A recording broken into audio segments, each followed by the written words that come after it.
And Mike McCallum, I was talking about him to a friend of mine the other day, and talk about like how underrated was that man. I mean, he was rugged. He had boxing skill. He will box you to death. He can, and the Bodysnatcher's nickname, his body punishment. Yeah, I mean, you know what? He was lost in the shuffle because you had Leonard.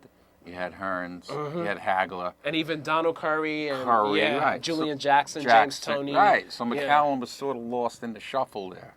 But, yeah, man, he was a solid pro. And talking numbers, that fight against Jones, he landed the most punches against Jones that any fighter has landed.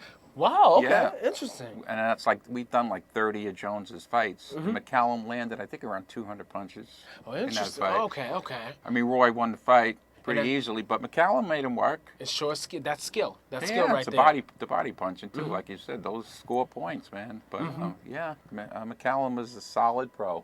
Wow, he definitely was, and people ducked him. I think that was another thing too. Nobody no one wanted to fight him. I asked Ray Leonard about it. He said, "Why?